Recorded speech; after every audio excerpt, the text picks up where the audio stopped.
අද අපිට ලැබිලා තියෙනවා මේ යම් විශේෂිත වෙළඳ දර්ශකයක්. ඒ කියන්නේ ඉන්ඩිකේටර් එකක් පාවිච්චි කරන විදිහ ගැන සටහන් ටිකක්. ඔව් මේ වගේ ඉන්ඩිකේටර්ස් වලින් සාමාන්‍යයෙන් මාකට් එකේ යම් අවස්ථාවක් වගේ දෙයක් තමයි පෙන්눔 කරන්නේ. හරියටම. ඉතින් අද අපි බලමු මේ සටහන් වල කියන ප්‍රශස්ත භාවිත කාල සීමා, බලාපොරොත්තු වෙන්න පුළුවන් ප්‍රතිඵල, අර අවදානම් කළමනාකරණය වගේ දේවල් ගැන වැදගත්ම කාරණා ටික. ඒක හොඳයි. මුලින්ම බලමුද මේ දර්ශකය පාවිච්චි කරන්න හොඳම වෙලාවල් විදිහට මොනවද මේකේ කියලා තියෙන්නේ කියලා. ඔව් වෙලාවල් 3ක් ගැන විශේෂයෙන්ම සඳහන් වෙනව නේද? ඔව් උදේ 4 ඉඳන් 9 වෙනකල් එකක්.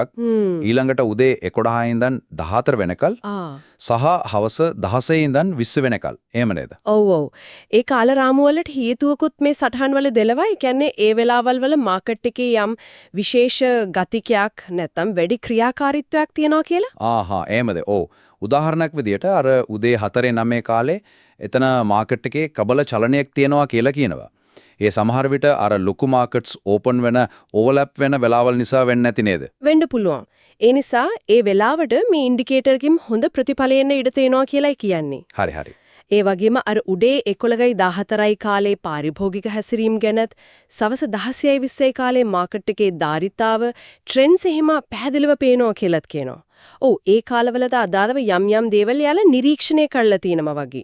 එතකොට මේ වෙලාවල් වගේම බලන ප්‍රස්ථාර කාල රාමුව, ඒ කියන්නේ chart time frame එක අනුවත් ප්‍රතිඵල වෙනස් වෙන හැටිත් පැහැදිලි කරනව නේද? අනිවාර්යෙන්ම.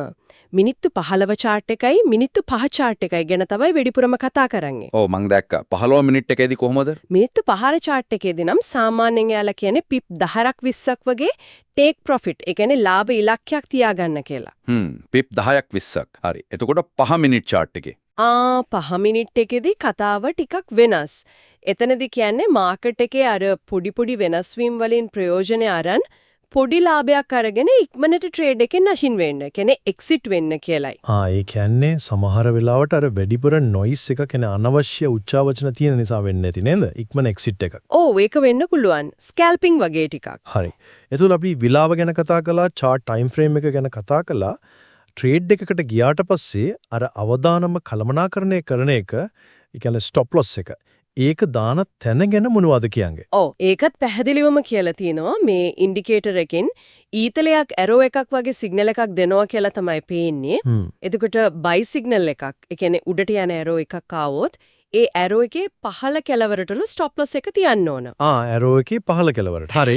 ඒ වගේම සෙල් සිග්නල් එකක්, ඒ කියන්නේ පහළට යන ඇරෝ එකක් ආවොත් ඒකේ උඩ කෙළවරට ස්ටොප් ලොස් එක තියන්න කියලා උපදෙස් දෙනවා. ඒක නම් හරිම නිශ්චිතයි. ඒ කියන්නේ ස්ටොප් ලොස් එක තියන්න ඕන තැනත් මේ ඉන්ඩිකේටර් එකෙන්ම තමයි ගයිඩ් කරන්නේ. ඔව් ඒ විදිහට තමයි මේ සටහන් වල තියෙන්නේ. ඒකම මම දැක්ක අර බ්‍රේක් ඊවන් කරන එක ගැනත් යාලා ගොඩක් අවධානය කරනව නේද? අනිවාර්යයෙන්ම. ඒක හරිම වැදගත් දෙයක් විදිහට තමයි පෙන්වන්නේ.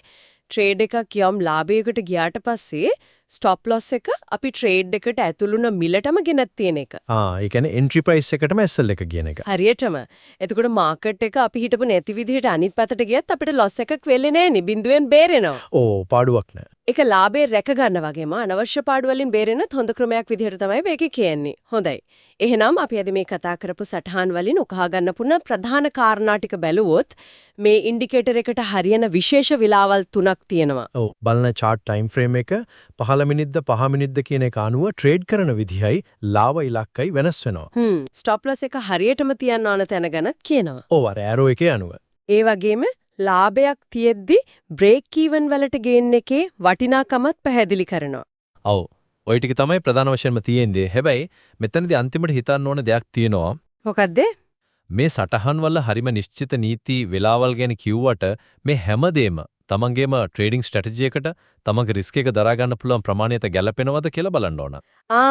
ඒ කියන්නේ මේක එක සයිස් ෆිට්ස් ඕල් නෙමෙයි. කොහෙත්ම නැහැ. හැමෝටම එක වගේ ගැලපෙන්නේ නැහැ.